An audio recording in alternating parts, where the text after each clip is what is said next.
Hello everyone, hope you are doing good and staying safe.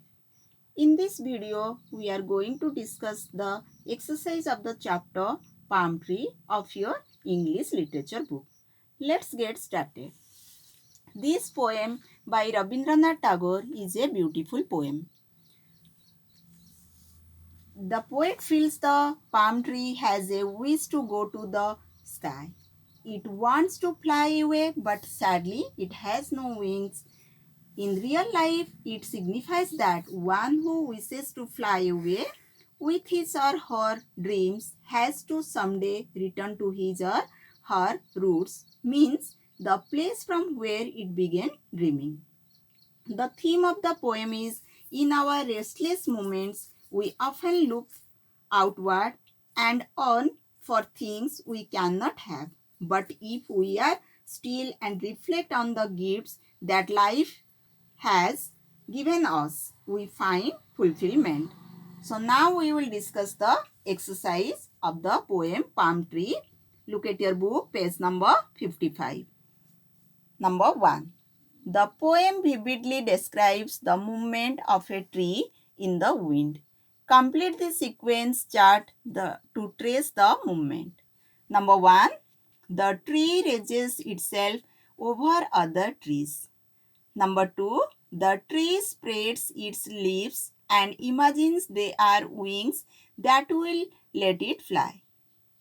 Third number. The branches quiver and the tree thinks it flies. Fourth number. When the wind has died and the wings are quiet, the tree turns its thoughts towards home. Now we will discuss the reference to the question. Number 2a.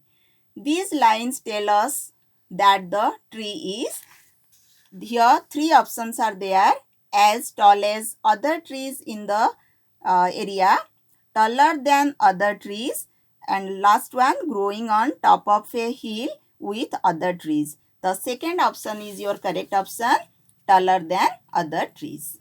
Second question. What does one leg signify? What is the poetic device used here?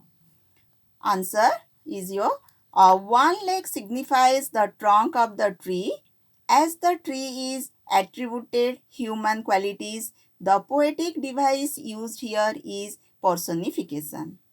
Third number question. What is the action that the poet imagines the tree doing? The poet imagines the tree to be flying in the sky. B number.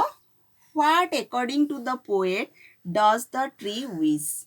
According to the poet, the tree wishes to pierce the clouds and soar away. Second question.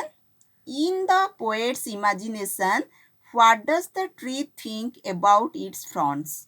In the poet's imagination, the tree thinks that the fronds are its wings. Third number question.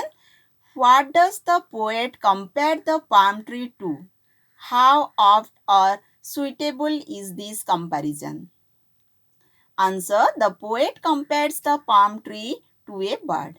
It may be suitable to some extent because the palm tree is a tall tree and when it sways with the wind, it seems to be touching the sky. C number. Number 1b. Where do the thoughts of the tree turn? Answer. The thoughts of the tree turn back home to the earth from the sky. What does the poet mean by when the wind is still? By when the wind is still, the poet means when the wind stops. Third number. Where was the mind of the tree before this? The mind of the tree was in the sky and clouds, soaring with the winds before this. Now see the third number question. What is the poem about? In 2 or 3 lines, summarize the subject of the poem.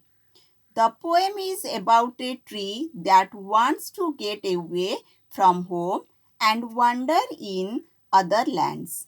In other words, it talks about those who want to explore new places. The poem highlights the fact that wherever you go and whatever you do, when the fire within you dies, when the wind stops blowing, you will realize that there is no place like home. Number 4 question. What is the mood or atmosphere of the poem?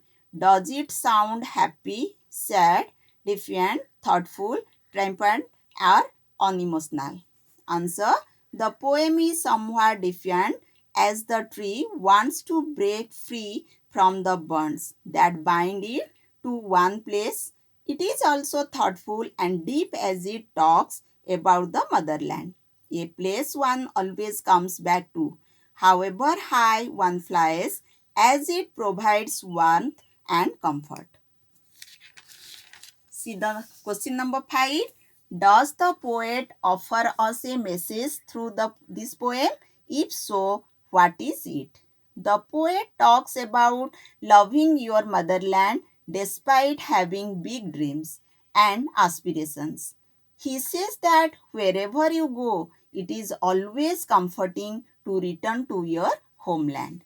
Now, we will discuss the page number 57, the rhyming scheme and the rhyming word.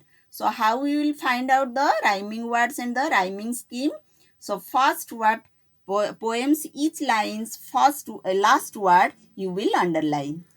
See the first line, underline care. Second line, stare. Third line, bows. Next line, cows. Next line, pass. And last line, grass. So you will pronounce these words. So first word, care. So you will put the number A. Now see, care, stare, both the words are rhyming. So second word also you will put the number A. Then third number, bows. Bows is not rhyming with this first and second word. But next line, cows, bows, cows, both are rhyming. So that's why you will put the BB number in both the sentences. Then next fifth number sentence, last word, pass. And last sentence, last word, grass. So both the words are rhyming. So you will put here the CC number.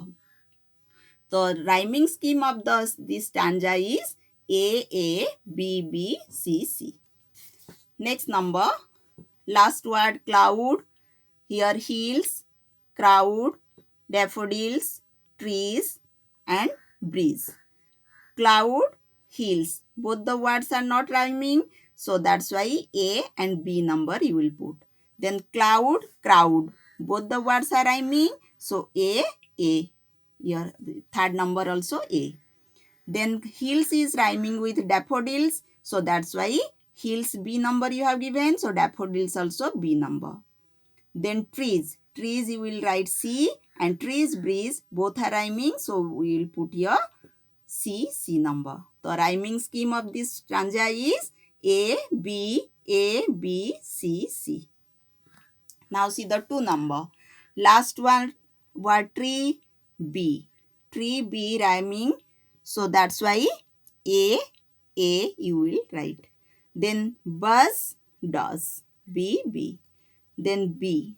It is not rhyming with other words, only A you will write. So the rhyming scheme is A, B, A. Thank you.